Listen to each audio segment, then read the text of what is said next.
Hey everybody, today we're going to quickly go over topic 1.1, the Italian Renaissance. Okay, we're not going to cover the Ninja Turtles in this PowerPoint. That's going to be a separate video, a separate PowerPoint, okay? So quickly, vocab for today is humanist, the humanities, Petrarch, Da Vinci, Michelangelo, Raphael, and Machiavelli. We're not going to cover these three, but we are going to cover Machiavelli today, okay? So let's go ahead and talk about the Italian Renaissance, the overview, right? From the 1300s to the 1500s, Western Europe enjoyed a golden age in the arts and literature. This period is known as the Renaissance. Inspired by ancient Greece and Rome, many Renaissance minds saw this time as a rebirth after the disorder and disunity of the medieval world, right? This is really important because Renaissance translates to rebirth. It literally means rebirth, okay? Now, Western Europe is really going to be focusing on Italy, right? We're really going to focus on Italy. It's going to be the Italian Renaissance. Now, Renaissance humanism. At the heart of the Italian Renaissance was an intellectual movement known as humanism. Humanist scholars studied classical Greek and Roman scholars. They hoped that if they studied the wisdom of the ancients, to bring an understanding of their own world. Now, humanists believe that education should stimulate the individual's creative ideas. They emphasize the humanities, and the humanities are subjects such as grammar, rhetoric, poetry, and history. Right, class? Now, humanism class is a very, very distinct, idea of study. Now, in the medieval times, a lot of the time that people spent were worshiping their God, right? Was worshiping and studying their religion, right? That was the focal point of everyday life. Now, with humanists, instead of worrying about how do I get to heaven, how do I become, good in the eyes of God, how do I become, right, set for the afterlife, right? What humanisms are going to start to do is start to focus on everyday life, the experience of now, here and now. Okay. Now, before, another thing that I've said multiple times is that humans really just tried to survive during the medieval times because everything was trying to kill them, whether it was the plague, right, the bubonic plague, the Black Death, or if it was just feudalism and just the constant warfare going on. They were just trying to survive. Finally, class, during the Renaissance, people are going to start living again, right? And we've talked about the difference between living, right, living your best life, and surviving, right? And those are going to be the things that humanists are going to start to do. Is they're going to start to worry about today, right? They're still going to be very religious. They're going to be very pious. However, they're going to start focusing less on the afterlife and more on the now, right? So how do we go back to, right, in their eyes, right? How do we go back to that? How do we go back to living like they did in the, during the Roman Empire under Julius Caesar and Augustus, and the Greeks under Alexander, right? Well, what if we just read all their works, right? What if we bring them back, and what if we start studying what they did? And that's what they're going to do, right? And that's going to be called humanism and humanists, right? And the humanities, right? They're going to really, really focus on language. They're going to focus on the way people talk, right? That's rhetoric, how people talk to each other, poetry, and history, okay? That's going to be very, very important to them. Now, Francisco Petrarch, I call him, right, the daddy of the Renaissance. He's going to be the one that's pretty much responsible for all of it. All right, he's going to be a man from Florence. He was an early Italian humanist in the 1300s. He hunted down and assembled thousands of ancient Greek and Roman texts. He reintroduced classics such as Cicero, Homer, Virgil, and Livy.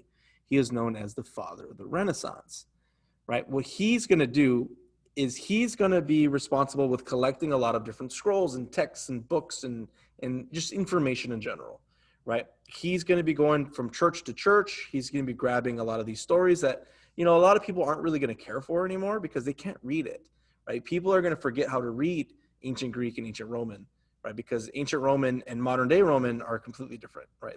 They're very similar, but they're still different, right? So what he's going to go is he's going to go into different churches and in different libraries, and he's going to gather a lot of these works and translate them, right, to the everyday language, the everyday vernacular, right? That's what that means. Okay, that he's going to be very important because he's going to gather all of this information. Now, let's go ahead and start looking at Italy, right? This is what Italy is going to look at. If you look over here, this would be considered Western Europe, right? Everything over here would be Western Europe. Now, it's really important to remember Florence is over here, right? Rome is down here. You have Milan up here, Venice over here on the side, and then you have Naples down here. Now, that's very important because they're going to be able to reach different places when we're talking about trade, right?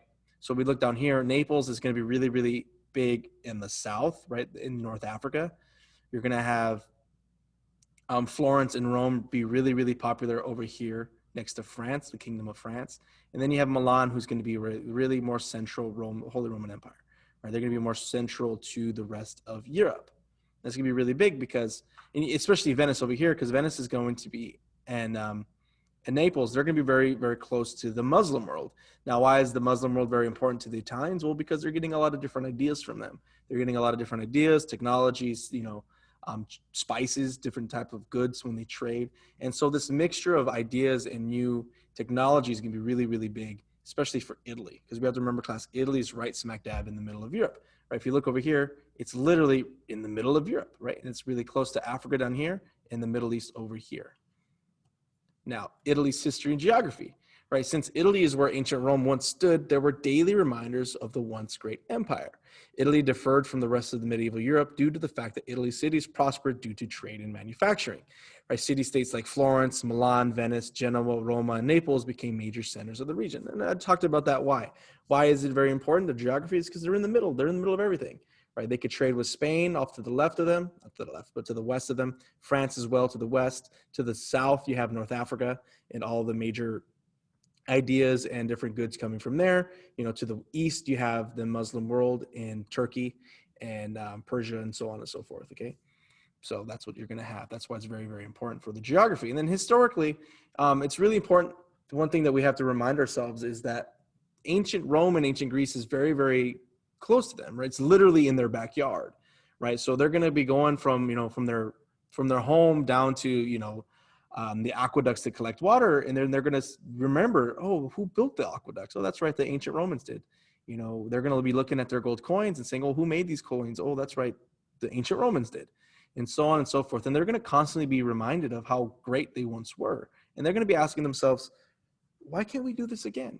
And they're going to try, and they're going to get there, right? They're actually absolutely are going to get there. And here's going to be a lot of the architecture, the different type of architecture in the Renaissance, right? This right here is a relic of the medieval architecture in Milan, right? This is just found in Milan.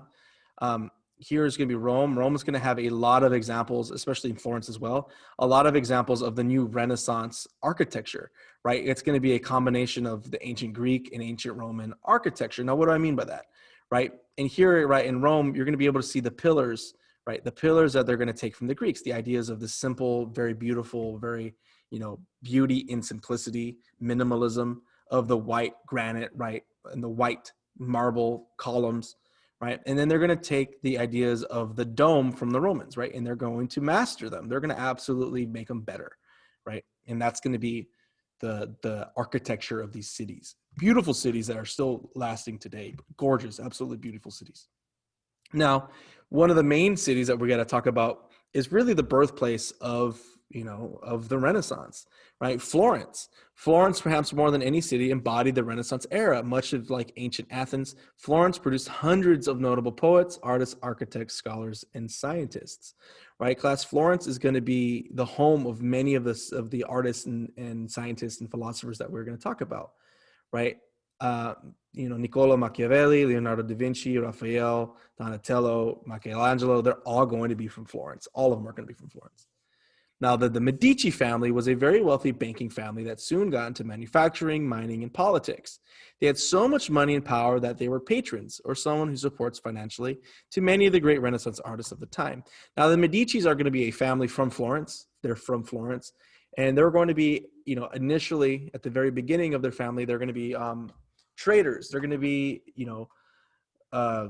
people who go out and they make money by trading. They buy boats and they trade with whoever they have to trade, right? This new merchant class, they're going to be a very popular merchant family, very wealthy merchant family. And eventually, class, we have to realize that with money, with wealth comes power. They're going to be able to buy their way into the politics and eventually, kind of run the city the way they want. They're never going to be elected officials, but their money is going to be where their power comes from. Okay, so they're really going to be the ones responsible for a lot of the art in Florence. They're going to be the ones paying for a lot, right? If you're a patron, that means you're paying for someone to make the art. They're going to be so rich that they're going to be, hey, make me a painting, right? And they're going to pay them. So people don't have to worry about getting jobs anymore because now they're getting paid to produce art. Okay. Now, the Renaissance literature, Niccolo Machiavelli had served as a diplomat in Florence for several years and observed kings and princes from foreign lands. He combined this knowledge and his knowledge of ancient Roman history to write a book called The Prince. This book stressed the idea that rulers should use whatever methods were necessary to achieve their goals.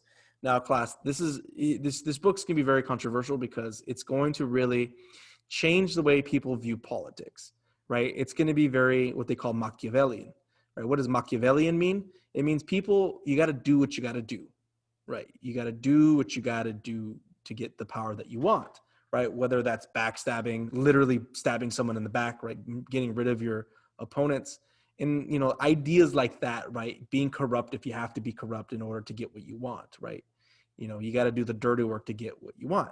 And he's really going to, when he's in these diplomats, when he's working for a lot of these kings and queens, right, he's going to see stuff like this happen in real time, and he's going to write about it, right? He's going to write about how it's necessary and how, right, if you want to become, powerful and a very strong politician, those are things that you have to do. And he's going to write about it, and it's going to be very, very important because a lot of people are going to realize, right, just what actually goes on behind the scenes, right? Especially for us today, right? When we read these books, right, we're able to understand what was actually going on at the time. And it's gonna be very, very important. And class, that's a quick little PowerPoint lecture on the Renaissance, right? We're gonna go ahead and talk more about the Ninja Turtles, right? The four massively important artists of the Renaissance, but that'll be in a separate video, okay? Thank you, bye-bye.